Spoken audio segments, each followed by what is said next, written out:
RFC 1918 networks to the internet on the router. So I'm going to write an access list, right? So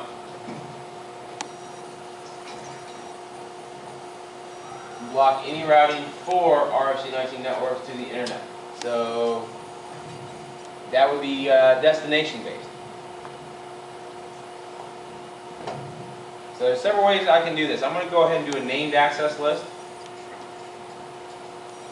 Access list, RFC 1918. Excuse me, access list extended.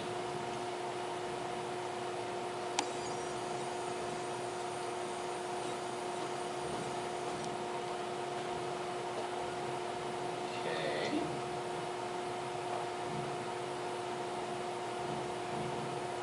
IP. Yeah, if I have to do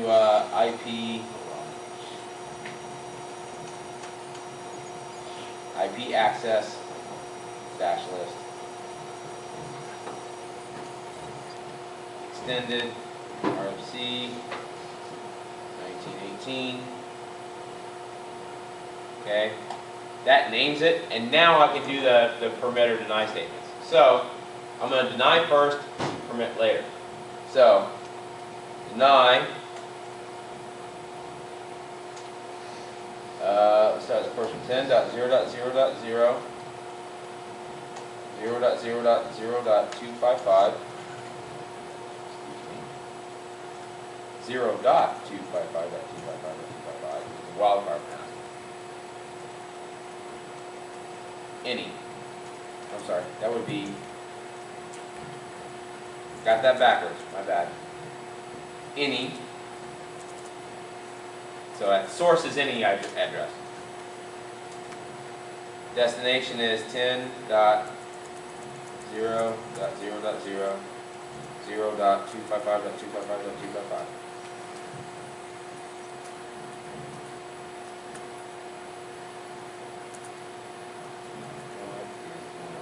Oh, not IP. Any. I love the question mark.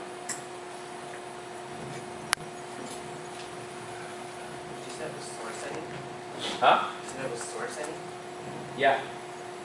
I don't care where it's coming from. I want to block it going to any routing. That's what the question says. Block any routing for RFC 19. Yeah. Yeah. Is you saying it's source any? Yeah, any source. So wouldn't you be denying those IP addresses from going to the internet? Yep. So not source any? Because they're not supposed to be right on the internet anyway. They're private address. Yeah. I'm just confused. Well, how are you confused? Because I'm reading this backwards. Okay. So, deny traffic from anyone, I don't care who it's from, to those addresses. Now, it also is dependent on where I filter it. Where I filter it. So, get to that in a second. It just seems that you would want to deny it from the 10s and 192s and the 127s and 192s. Not the 127s, the 172.16 to 172. Yeah, you would want to deny it from them, not deny it from any to them. No, I don't want any traffic going out there to a private address. Because ISPs don't like that. This is good. This is a good practice. Okay? This is what everybody should be doing. Is filtering it at the point of entry. I would have did it backwards. I would have ACL'd it from those. But that's not what the question asks. I'm not saying you're right or wrong. And it just says to the internet, so I'm assuming it means source. Right. So for. So yeah. For is destination. From is source. It doesn't say from, it only says to, so I'm assuming that means Where do you see to? to the internet. No routing protocols are used for this. Okay, I'm sorry. Block any routing for RFC 1918 networks to the internet. To the internet. So that's the destination. So I don't care about the source. I worry about the destination. The wording's killing this. Don't worry about it.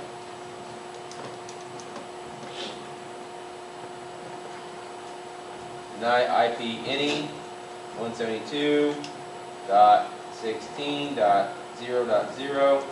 This is where it gets tricky. 0.31.255.255.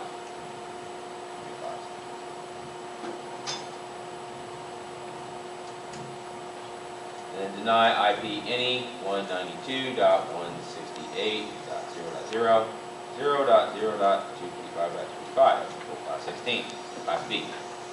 Classic.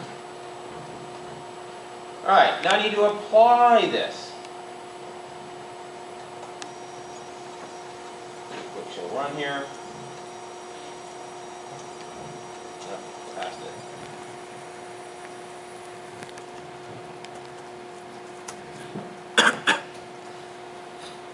So RFC 1918.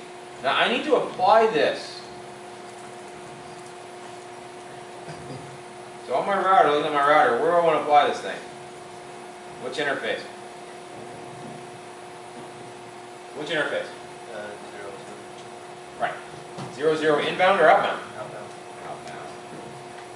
Oh. But I made one critical flaw here. What did I forget? If I do that, I'm going to deny all traffic, right? Except allowed. So I have to go back into it.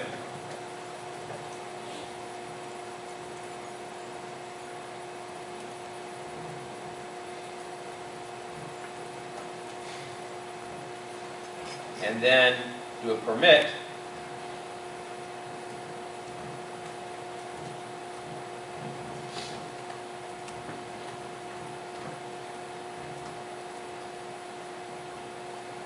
There, at the end. So that I permit anything else. That's just the nice stuff. Right? Destined for those networks, permit everything else. We're good. So if I go into internet 00, do access, IP access group RFC 1918 outbound. Outbound. That's where I'm going to set it from.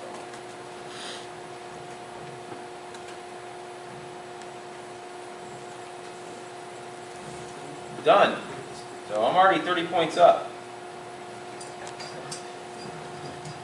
in 40 minutes. God, I'm falling behind the power curve. Alright, NAT your DMZ servers to the outside using the public IPs provided.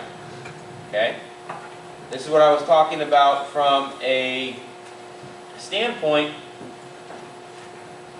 of a one-for-one NAT. But read number 5 real quick. NAT your DMZ servers to the inside using subnet 192.168.0.0/26.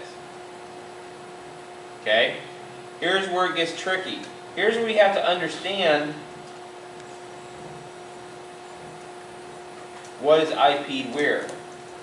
So, reading this,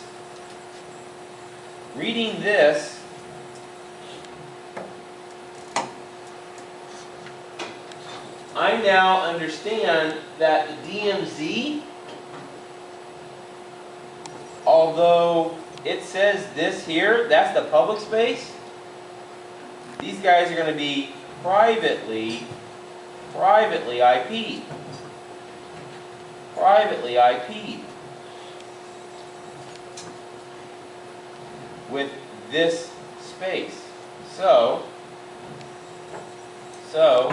I don't have to change any of my routing. My routing is still good. So my router is going to see it as a public IP address.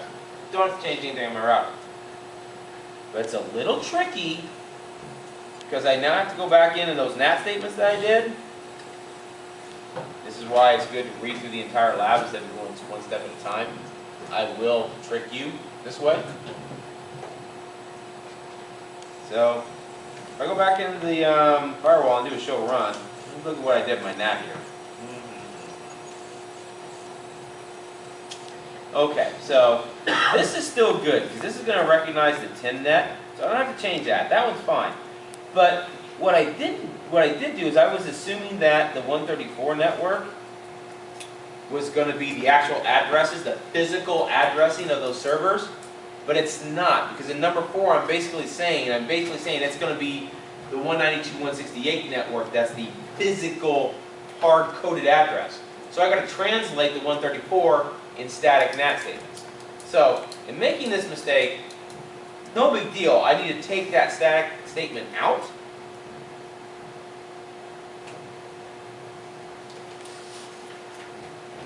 Probably just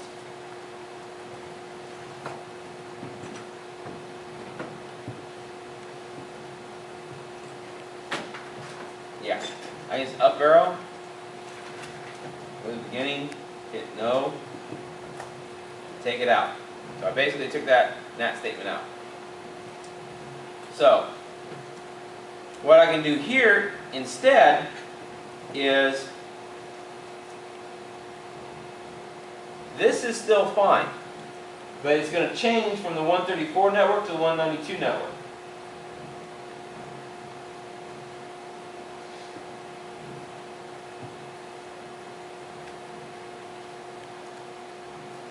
/26.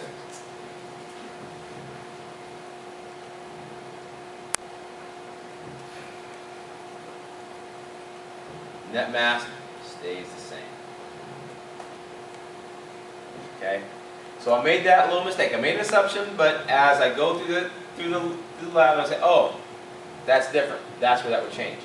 But this is very important because I now know that I've got to do either a 1-for-1 NAT for each of these devices from 134, 168, 123 to 192.168.0.0, and I can do that one of two ways. I can either A, make the assumption that they're going to be on a 1-for-1 basis, or B, I can do this on a I can do it on an individual basis where I do 1, 2, 3, 4 static statements. Either way is fine. I'm going to do the latter, so you get kind of the hang of doing NAT statements. Does that change affect that interface's IP address? No, but I need to change the interface's IP address because it's on the 192 network, not the 134 network. So good catch. That's what I meant. Yes. Yes, it does. So right here, Ethernet 02, I just need to change the IP address. Int E0/2. IP at 192.168.0.1.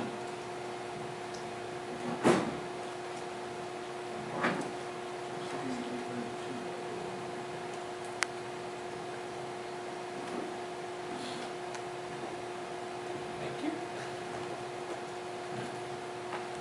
Almost made a mistake.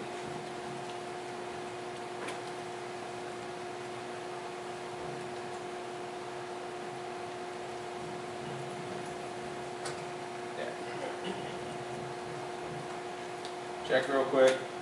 Yeah, that looks good. That looks good. Okay. Now let's make my static statements.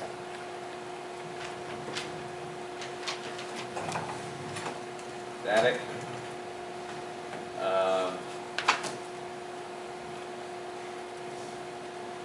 It's going to be DMZ outside.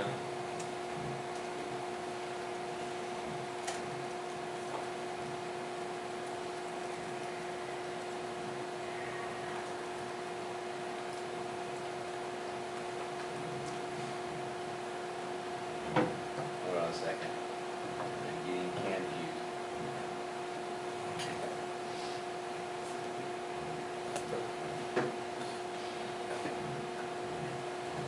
I should know this stuff off the back of my hand, but NAT gets a little cumbersome sometimes.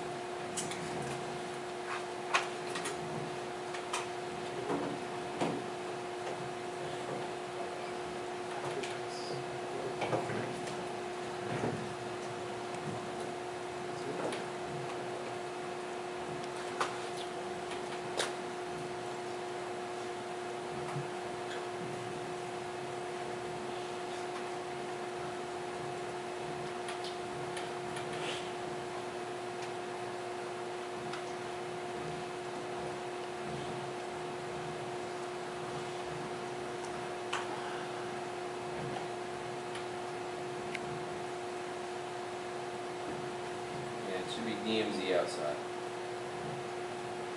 Yeah, DMZ outside. I got it right. So, and then then it's flip-flop. So it is the outside address, 134.68.123.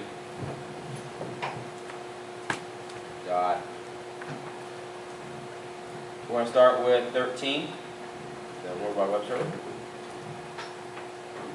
Space.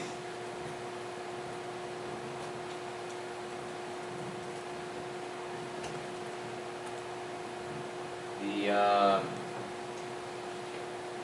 private address, 192.168.0.13. So they don't change. Last octet doesn't change. And then net mask, all 255s.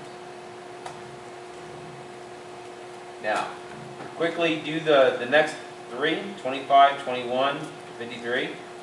What I suggest that you do is up arrow,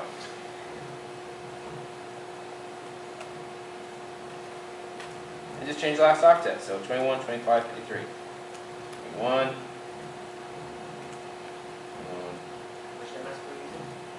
All 255s. 5,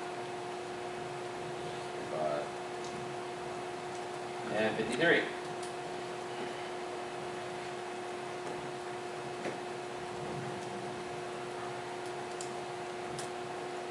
Quick show run here. You'll see that I now have DMZ to inside, all private. They're all matched up. DMZ to outside is now public to private. Good.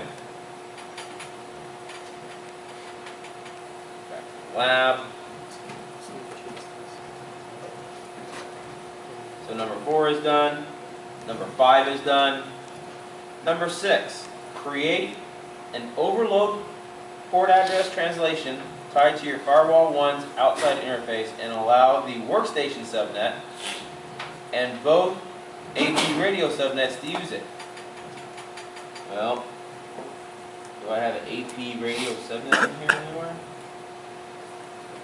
I'll probably tell you to disregard the latter half of 6.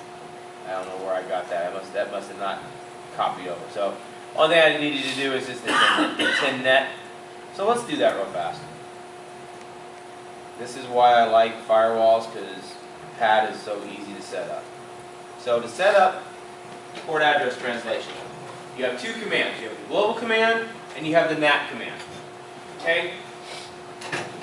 The global command sets up your global IP address or your global IP space, which I'm going to overload the interface. So, I'll type in global. I have to give it a identifier, a number, so that the global address matches a NAT space. They match up. So I'm just going to pick 1.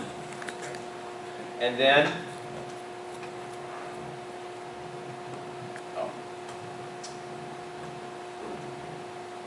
global is going to be outside, because we're going to tie it to an outside address. Then you give it the ID of the NAT group. And then you tell it what interface it's going to be. Interface. It's going to be the IP of the interface. So the full command is global, outside in parentheses. Alright. That's where the global space is. Just an arbitrary number. And then it's going to take the IP address of the interface.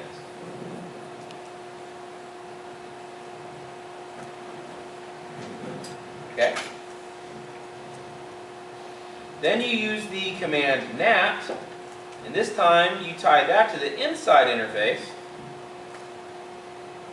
Give it the same arbitrary number so that they're linked together. This is basically a pointer. And then you give it the address space that is allowed to use the address of the outside interface for port address translation, which in this case is going to be the 10 net.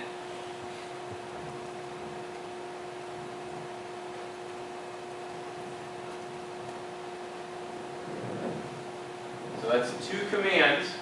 Remember how hard pat was and that was in routers? See how easy it is in firewalls?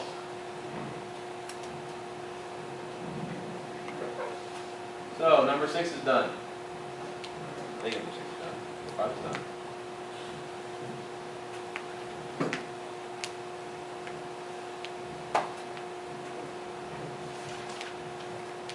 Oh, part of 6 is done. Have firewall 1 serve up DHCP pool for its inside interface. All DNS request traffic for your scope will use 4222. Ensure they use the inside interface as IP gateway. Okay, so a couple different ways you can do this.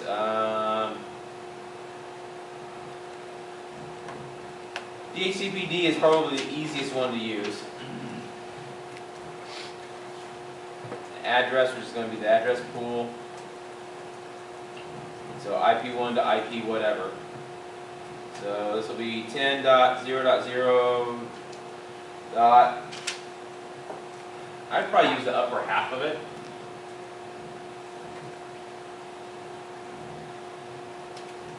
So I don't say where you have to make your limit.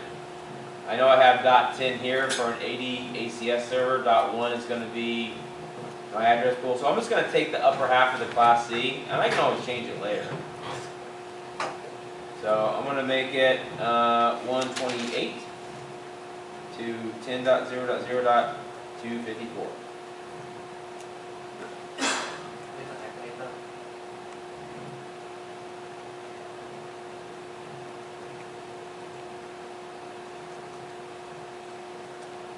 Available interface for which to enable the DHCP server. It's going to be the inside. That's it. Now, DHCPD, I can give it the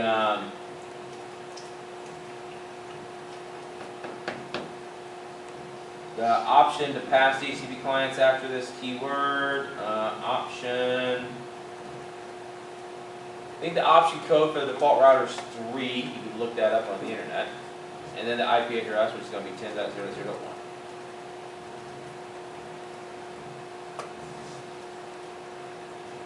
IP 10.0.0.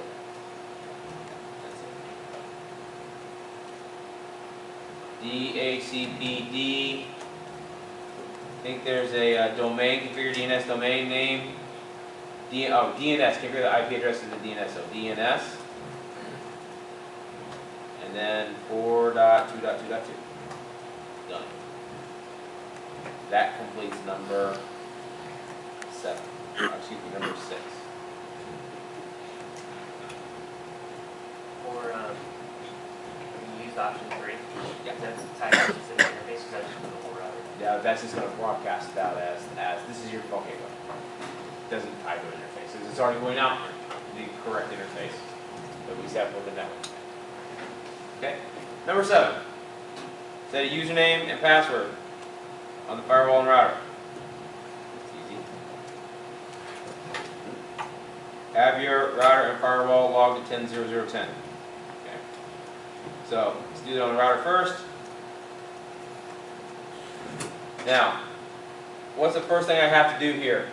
Let's actually I'll come back to that. So username, administrator. Now, do I want to use a password? No. What do I use instead? Secret. Right. Secret. Change. Okay. And I want to log to 10.0.0.10. And here's the problem. I don't know where 10.0.0.10 is. I don't know where 10.0.0.10 is.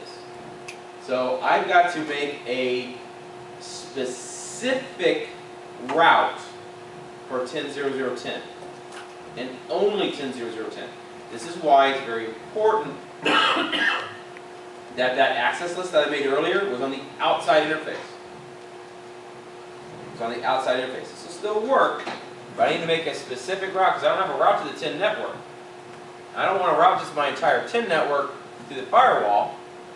I've got to route it to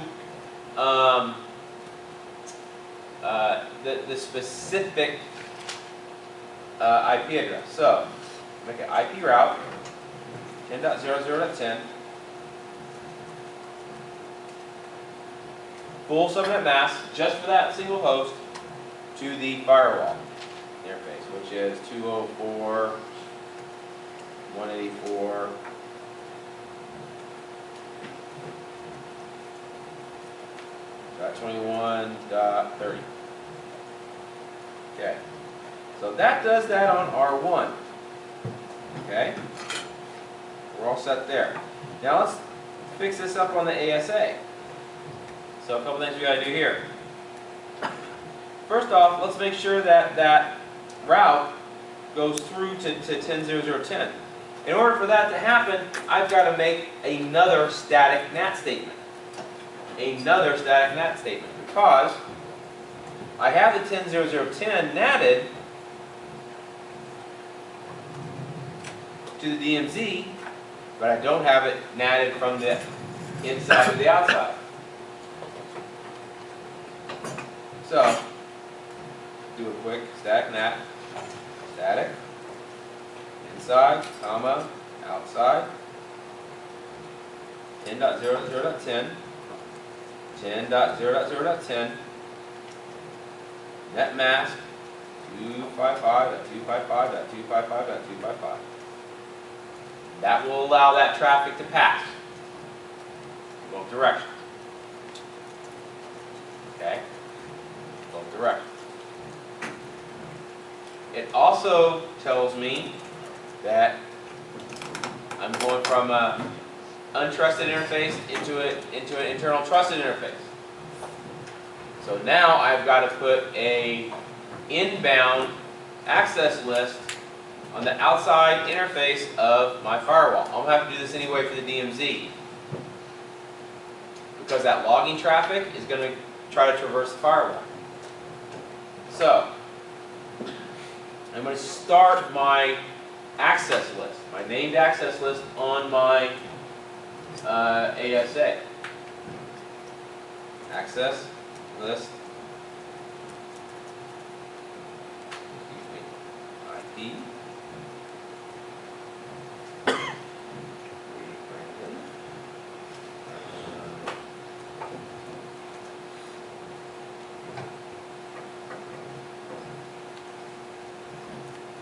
the name, and I'm going to call it out-to-in. So the outside interface, the inside interface, or the outside to the inside. Fine too.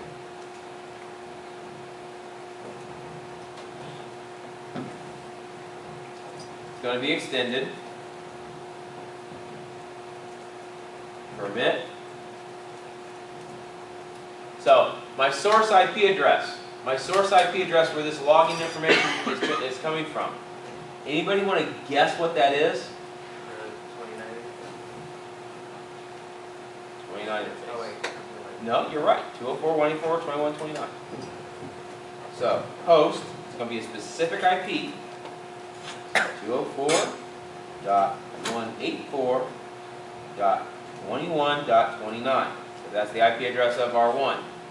There. And it's destined for where? The 10 interface on the 10.10. Right. Or 10.00.10. Host 10.0.0.10. Now logging, syslogging. What port does syslog use?